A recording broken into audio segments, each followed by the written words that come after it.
Hi everybody, I'm Tracy Ackerman, the designer and creator at KeLibu. I make patterns, clothing, and accessories for 14 to 20 inch dolls.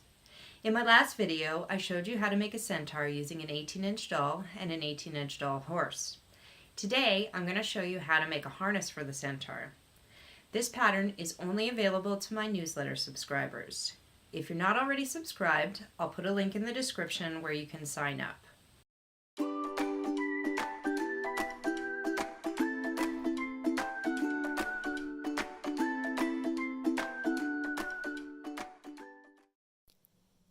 Let's start out by talking about the things that you're going to need for this project. The first thing is that you're going to need to download and print out the pattern. This pattern is available exclusively to my newsletter subscribers, so if you're subscribed to my newsletter, you should have already received it in your inbox. If you're not subscribed, you can still do so. I'll put a link in the description, and once you've subscribed, this pattern will be sent to you.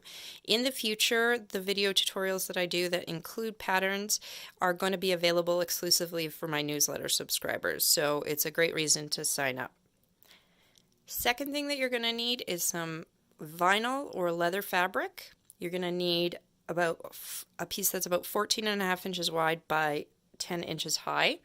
You can use either vinyl or leather, both will work, but if you're using vinyl, I would just be very cognizant of what kind of backing it has.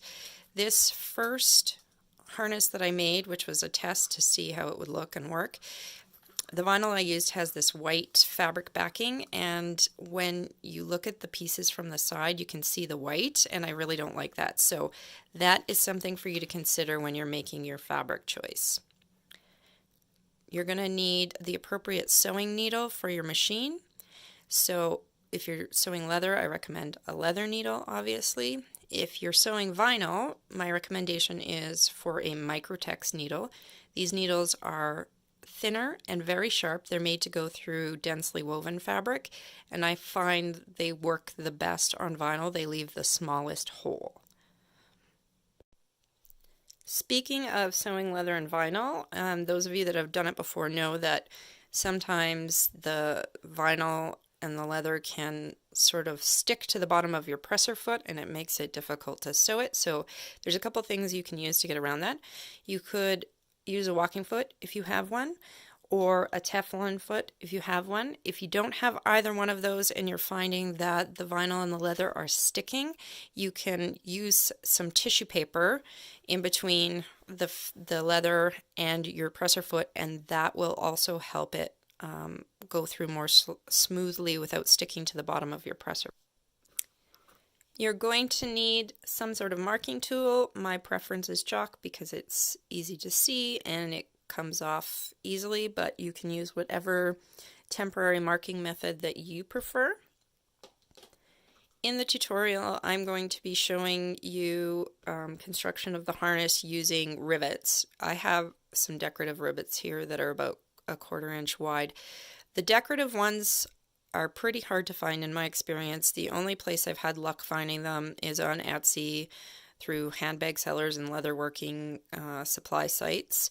But you can get plain rivets without any sort of decoration on the top through Amazon, and I will put a link in the description below.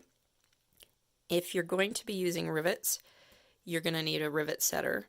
And I actually use these as buttons in a couple of places in the harness, and I'll indicate where those are.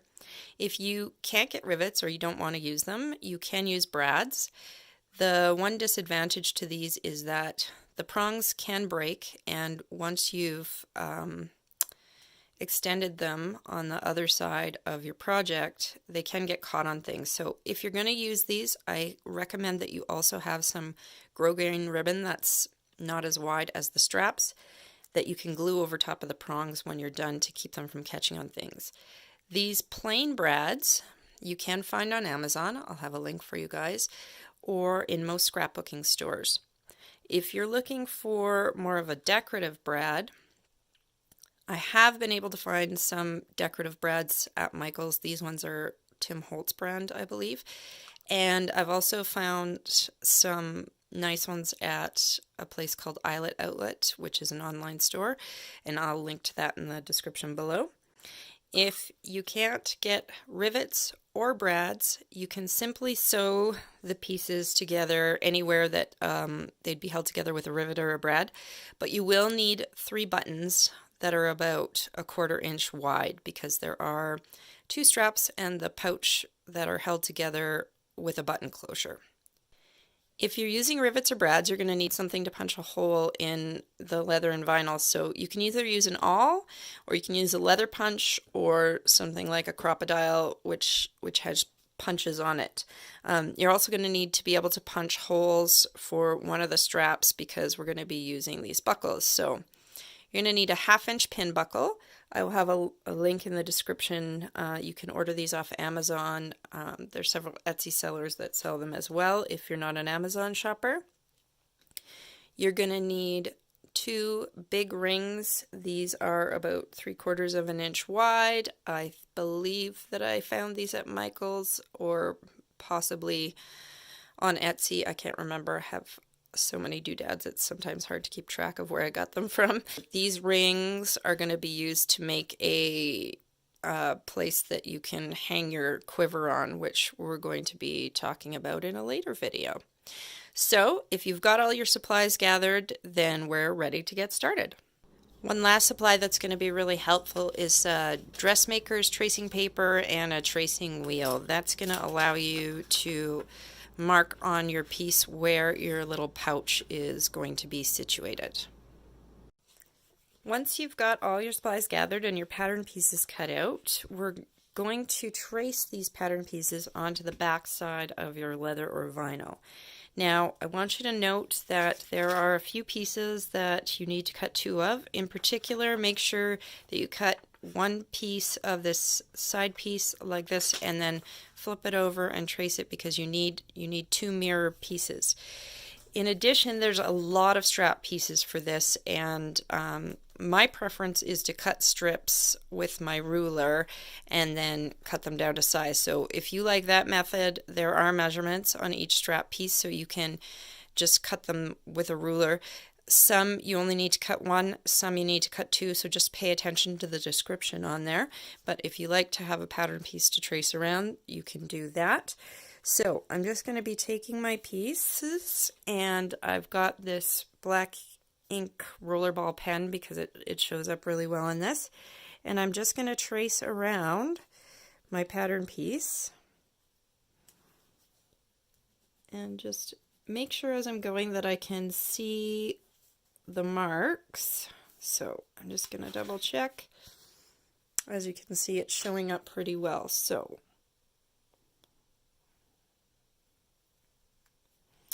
something that can make this process easier is if you print your pattern pieces off on cardstock rather than copy paper. They're a little bit more rigid and easier to trace around. So you just go and trace out all your pieces, and then once you've got them all traced, get them all cut out. So I've got all my pieces cut out, and I've made sure that I've cut 2 of the straps that the piece indicated to do, and I've cut 2 different side pieces that mirror each other. And we have a lot of markings to transfer to these pieces, but before we do that, I am going to do an optional step. It's up to you whether you do this or not, but I like the way it looks. I'm going to go to my sewing machine and top stitch around the edge of all of these pieces, including the straps, but the straps I'm just going to do the top stitch the long edges, not the short edges, and that I feel gives a much more finished look to what you're doing. It makes it a little more realistic, but if you do not want to do that step, you can certainly skip it. I am not using a special presser foot as my machine is able to sew this vinyl without too much trouble. I'm using a stitch length of about 2.5 millimeters, and I'm just going to do my top stitching along this strap edge.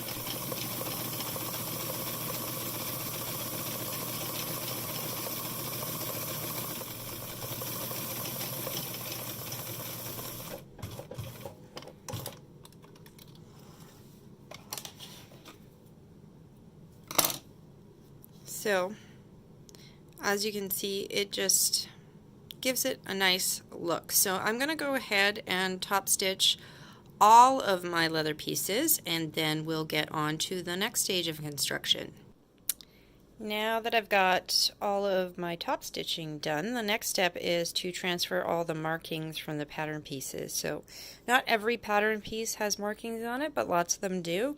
What I've done is punched out the holes, which were the black circles on the pattern pieces.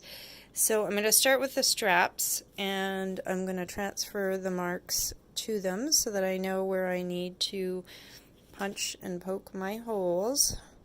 This is the girth strap, and these are going to be the holes for the buckle. And here's the pin, the part that holds the buckle on.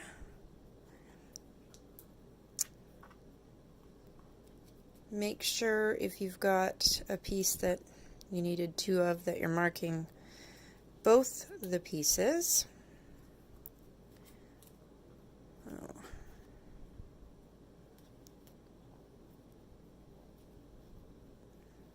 And I'm marking these on the front, like the right side of the straps. Some of the markings we're going to do on the wrong side, but I'll show you which ones. Okay, now when we get to the back strap, you can see it's got a hole on one end and it's got a little slit on the other. So what we're going to be doing is applying either a button or a rivet or a brad on one end, and then on the other strap we're going to make the mark for the buttonhole. So put the marking for the button or the brad or the rivet on one of the straps, and then for this other strap I'm going to use my dressmaker's paper and my tracing wheel.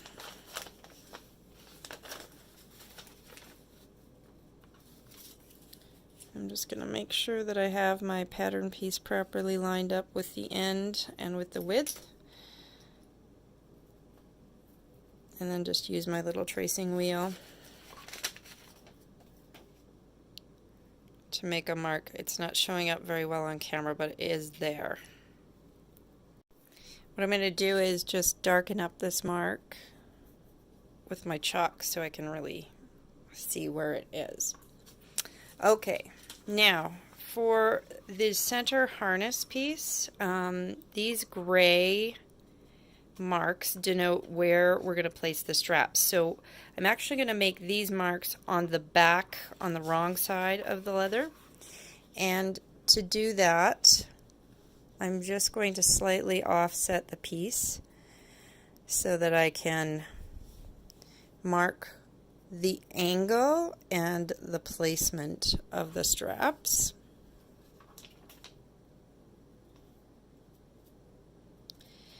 So as you can see, these boxes are angled, and that's to show you when you lay the strap on the angle that they need to sit at when you sew them onto this piece. So transfer those as best you can so that they are going to line up properly, and you really just have to make some little lines like that with your chalk. So what we're going to do first is get all the straps applied to this back piece. This is the central piece that goes along the Centaur's back.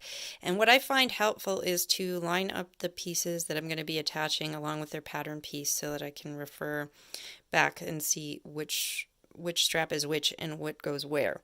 And I'm also keeping my pattern piece close by so I can refer back to the markings on it showing the strap placement. Now, something that I didn't mention in the intro was that double-sided tape could be really handy for this. I like to use a little piece to stick the straps in place where I want them to be because you can't pin leather or vinyl. This just helps to keep things where I want them before I stitch them. If you don't like using this because you feel it gums up your needle, you're going to need some clips or something to hold those pieces in place. because you can't pin, the pin marks will show. So I'm just going to cut a tiny little bit off here, and the first thing that we're going to be applying is the top front strap, and those ones go right up here, pretty much parallel to the, or sorry, perpendicular to the top of the center back piece here. So I'm applying this to the right side of my strap, and peel the backing off. And then it's going to be right side of the strap to the wrong side of the back piece. And I'm just going to stick that in place using the marks that I've made on the back with my chalk. And then I'm going to do the same thing for the other side. Now, up to you how you want to do this. It may be easier to keep the pieces from shifting if you apply the first two straps, stitch them down, then apply the next ones. I'm just going to get all of mine in place because I am using the double-sided tape. I feel pretty confident the straps are going to stay where I want them to. And then when I stitch them in place, I'm just going to be following the stitching lines that I already have completed with the top stitching. Sorry, I'm off camera. I'm just going to be following these top stitching lines to attach the straps to the back piece. If you didn't do the top stitching, you're just going to have to stitch in place about 1/8 inch or maybe a little more away from the edge of the back piece. But I've got my top straps in place, and now I'm going to do my top middle straps.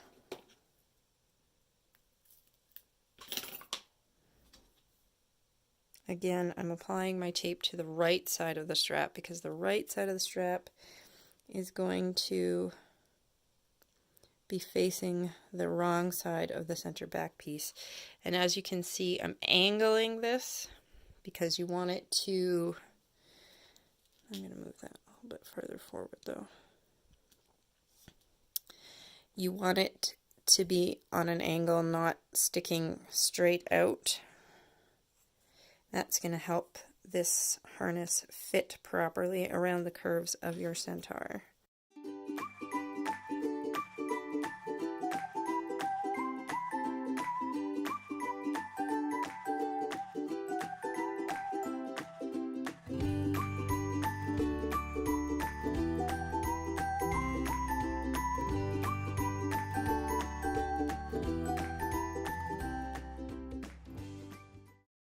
And then lastly, I'm going to put these two back strap pieces. So what I want to do is attach the ends that do not have any markings to the center back piece and leave these on the end that is not attached, because that's where we're going to be putting our button or rivet and our buttonhole.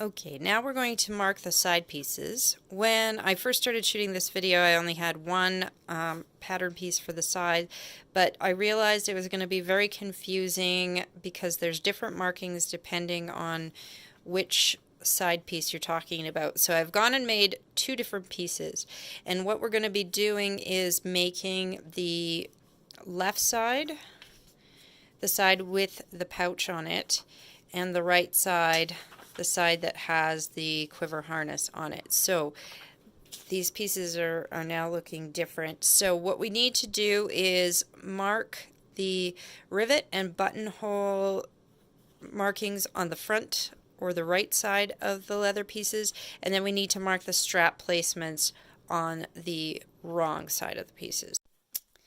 I'm just going to use chalk to mark the rivet placement on the front piece here. So this is my right side. There's going to be two rivets holding some straps for the quiver harness, and our front strap is going to be riveted in place right there.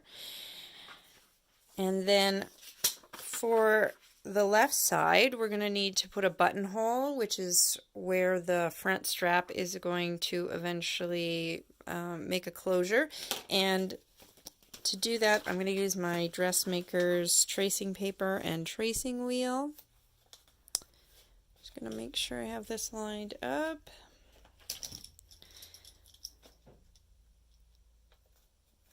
And it doesn't make a very dark mark that you can, or a mark you can see very well, so I'm just going to go over it again with my chalk. We also need to mark this pouch placement on the right side of this piece. So I'm going to try leave a little bit of my leather piece showing just so I can make sure I am lining this up correctly. And again, I'm just using my tracing wheel and my dressmaker's paper. And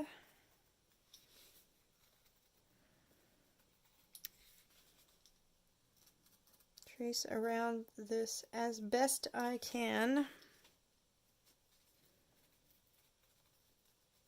Trying to stay on the line. Again, this shows up a little bit better, but I'm probably just gonna go over it with my chalk to make sure that I can really see where I want this to be. And then this chalk and the dressmaker's paper markings will just wipe off with a damp cloth. So now we need to turn these pieces over and mark the strap placements on the wrong side. And now that we have two different pattern pieces, this is going to be much easier to do. So for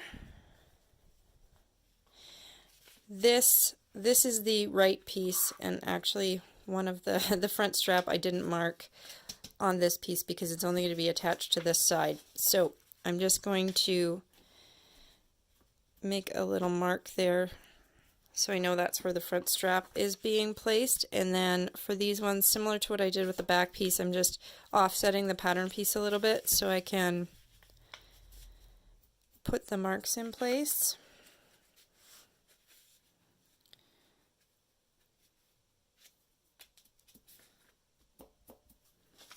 Okay.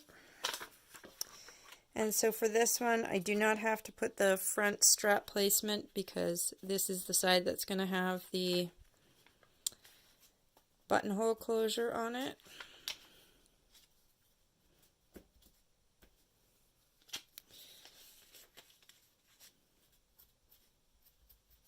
And then I've also added to the pattern piece which strap is connecting at each of these points, so it's a little bit easier for you guys to figure out what's going where once we start assembling, because there are an awful lot of straps in this pattern. So one of the things that we have to do before we start attaching the side pieces to the rest of the harness is get this pocket attached. And I realized that I forgot to mark my button/rivet placement on this piece when I was doing all the other markings. So I'm going to do that now. First thing we're going to do is apply that rivet. I also forgot to mark the buttonhole placement on this piece, so I'm going to go ahead and do that now as well.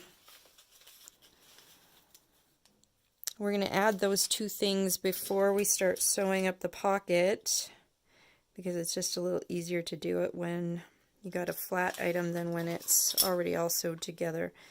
So I'm just going to mark that there. So I'm going to be setting the rivet in here. I'm going to be cutting the hole for the buttonhole. Then what we're going to be doing is this side piece, which I top stitched, which I didn't need to do, but that's okay. I'll use it as a guide for my stitching. That side piece is going to be attached to, the side pocket piece is going to be attached to this left side piece along where we've made the mark for the pocket, and then the other long edge is going to be attached around the side of our pocket. and then the top flap will be sewn up here and will flip over like that. So once I get my rivet set and I've cut my buttonhole, I'm going to be sewing this piece to the side piece, and then I'll be sewing the pocket front to that. So the first step is I'm going to punch a little hole here with my crocodile. That's where I'm going to be applying my rivet, and I'm just going to take some sharp scissors here and start a cut for my buttonhole and go in and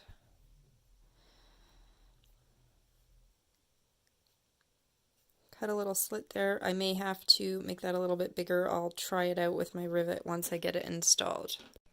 Alright, I'm ready to install my rivet. So I'm taking the back piece, putting it through that hole, popping the cap on. Now, because this cap is decorative, I'm going to put a little piece of scrap leather into this rivet setter, and that will hopefully keep it from flattening this design too much when I set the rivet. So this end cradles the rivet cap. This end is a striker. I'm going to get that all lined up and then just give it a couple good taps with my hammer. The design did not get flattened, so that's good, and it is good and set. It's not going to come off. So now I'm just going to test and make sure that I can get the rivet through this little buttonhole that I've cut. And I can, but it's a bit of a tight fit, so I may just widen this up a little bit. If you're worried about this splitting, particularly with the vinyl, and there's a bigger chance that this could split if it's under stress constantly, you can just add a little bit of fray blocker to the backs to help keep this from splitting any further than you want it to.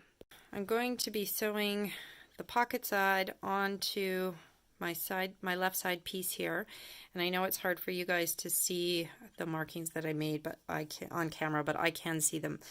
This for me is the trickiest part, so I'm just going to take it slow, and what I'm going to do is attach these side pieces for the top side piece first, and then I'm going to attach the other top side piece 4 ways, and then I'm going to ease it in and meet in the middle. Just take this part slow. It's tricky because you can't pin these pieces or really clip them, so just take your time and go slowly, and you should be able to do it.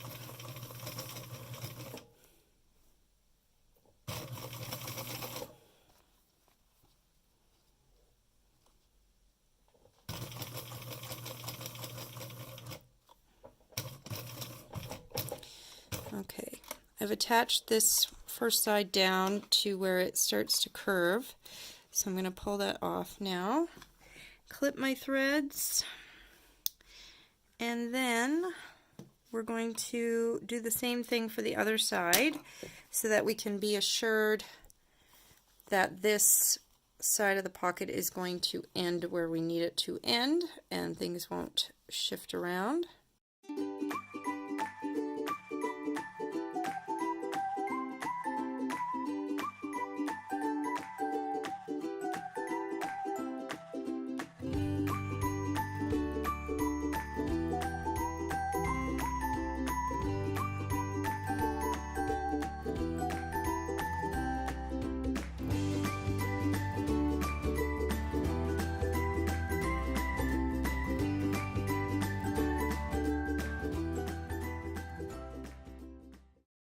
So I'm just going to keep checking this frequently to make sure that I'm lining up with my marks on the side piece.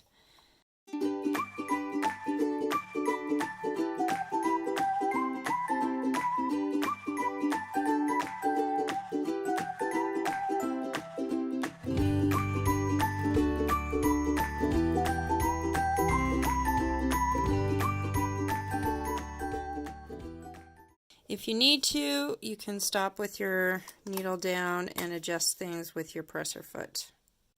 Okay, I stopped so I could try and give you a bit of a different view, not quite such an extreme close-up. Sewing around the bottom of this pocket side is the most difficult part, but just go slowly. Keep checking to make sure that your edge is lining up with the mark that you've transferred onto your side piece. And if you need to, put your needle down, lift your presser foot up, and rotate your pieces around. Sorry about that, my camera went a little wodgily at the end as I was sewing, so I'm not sure how much I'm going to be able to include, but I've just gone slowly around the perimeter. I was able to keep the edge of the side of my pocket lined up with the marks I've made, and once you've done that, you've done the trickiest part of this whole construction, or at least what I think is the trickiest part. The next part is that we're going to attach the front of the pocket to this side piece. So similar to what I did with when I had started attaching the side of this pocket, I'm going to attach this part of the pocket, and then I'm going to go back and attach the other top side to make sure that everything stays lined up, and then we're going to carefully continue stitching around the perimeter and get the rest of this attached.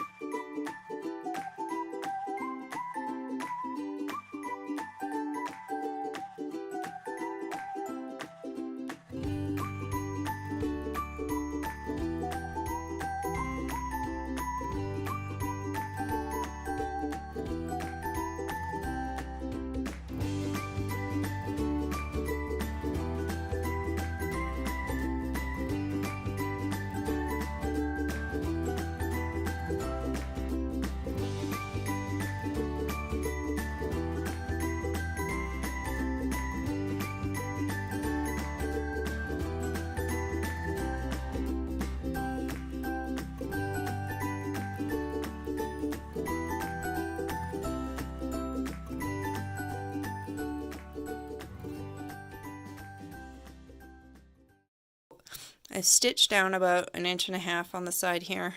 Now I'm going to go and do the same for this side, and then I will stitch the curve.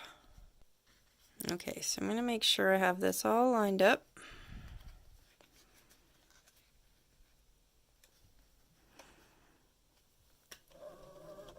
Let's start with my needle down.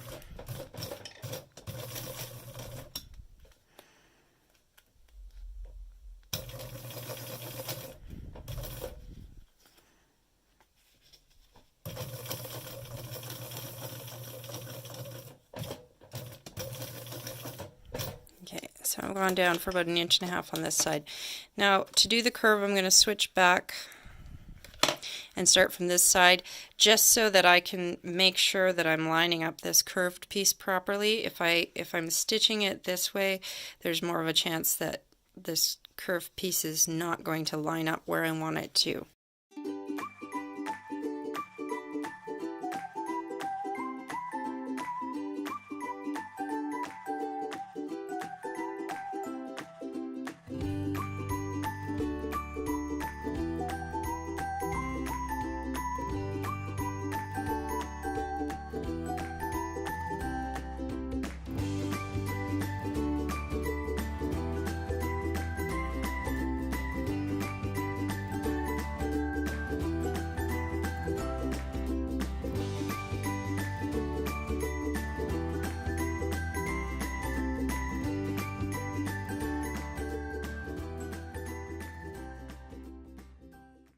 Sorry I wasn't able to get as much of that in as I would have liked. It's kind of hard because my fingers are right in the way holding pieces in place, and this is such a small thing. It's kind of difficult to see what I'm doing with my fingers in the way. But I did manage to get the front part of the pocket attached. It's not perfect, but you know what?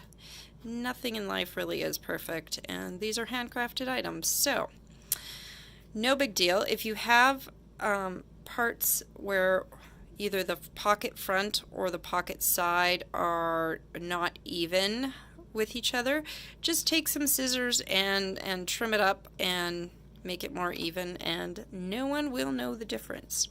The last thing that we're going to do with this pocket is attach the flap part up top here. So we're doing right side to right side. We're going to stitch along the pocket, and then we'll be done with that and we'll be ready to continue with construction.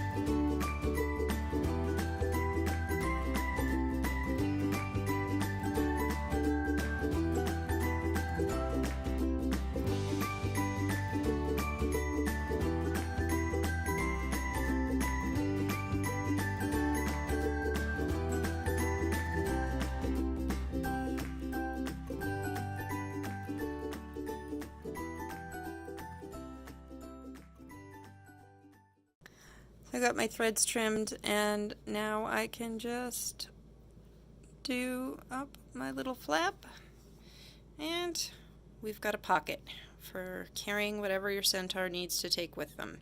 So now we're going to go and finish construction and get our side pieces attached to our back piece. Got everything flipped over now, so we're going to be attaching the front straps there, the front middle straps here. And similar to how I attached all the other straps, I'm going to use a little bit of double-sided tape on the right side of the strap and stick the right side of the strap to the wrong side of the side piece. Now I'm overlapping by about 3/8 of an inch again, just to make sure I've got lots of room to sew. And I'm making sure that I'm lining up my straps with the marks that I've made. And as you can see, this is no longer going to lie flat once we've got it sewn, which is what we want because it's going to be molding to fit the curve of the Centaur's body. So I'm going to go ahead and tape these pieces on here, and then I'm going to take it to my machine and I'm going to just stitch along the top stitching and secure these straps to the side pieces, and then we'll get to the next part. Got those attached. The last straps that we need to attach by sewing are the girth straps. So I've punched holes in both these straps at the marks that I made, and this little one is going to be what we're going to put the buckle on. So I'm going to feed the little pin through that hole and line these straps up, and there you can see that's what's going to hold it on. You may need a zipper foot to sew this one in place. It just sort of depends on how wide your regular presser foot is. So if you are having trouble sewing this on getting next to the buckle, then try a zipper foot. That will work for you. What we're going to do is attach this piece to the right side and this piece to the left side. So I'm going to flip these over, and we're going to use the marks that we've made on the bottom here, and I'm going to use my double-sided tape again, and then I'm just going to stitch along the top stitching line. But what I'm going to first do is, in order to keep these two little pieces together, I'm actually going to put a little piece of tape in between them, because I find if I don't do that, they kind of wiggle around a bit when I'm trying to sew the 3 layers of leather. That'll keep them together. And then I'm going to put the right side of the straps to the wrong side of the side pieces and stitch them in place, and then we'll be ready to start attaching things with rivets. Alright, we're getting into the home stretch now. We've got a bunch of things to attach with rivets, and then we are done. The first thing that I'm going to do is attach the front strap, and I've pre-punched all my holes because I thought it would be pretty boring for you guys to watch me punch all these holes and clear my crocodile after each punch. I'm going to bring one of the rivet bottoms up through the front strap and then through the side, and then I'm going to pop the cap on top. I'm also going to add one to the other side of the front strap because this is going to become a button. So if you're not using rivets, you can do a button there in place, and I've already cut the buttonhole that's going to fit through.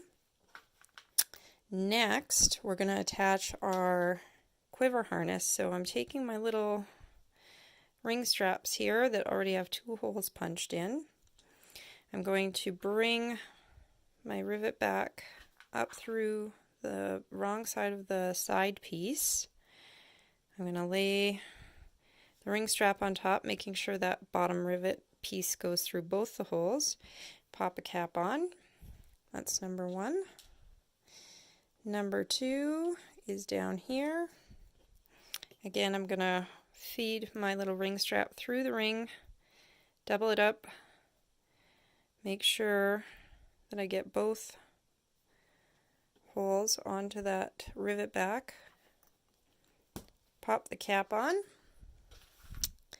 and then the last one is the back strap. Again, this one is acting as a button, so I'm going to feed the bottom through the wrong side, pop the cap on, and then I haven't cut this yet, but this is the button where the buttonhole is going to go, so this will act as a button and fasten there.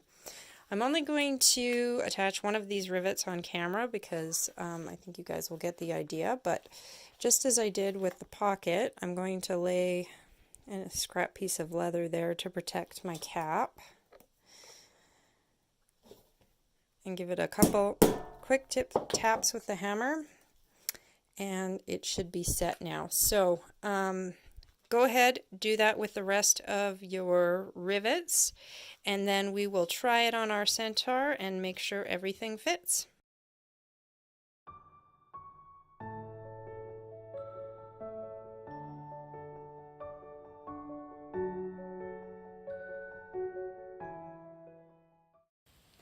I hope you enjoyed learning to make the Centaur harness with me today. If you enjoyed the video, please give it a thumbs up and share. If you're not already subscribed, please do so and hit the notification bell so you'll always know when I post new content. As I mentioned before, this pattern is only available to my newsletter subscribers. If you're not already a subscriber to my newsletter, click on the link in the description and you can get signed up. The pattern will be emailed to you. Thanks for watching, everybody. See you next time.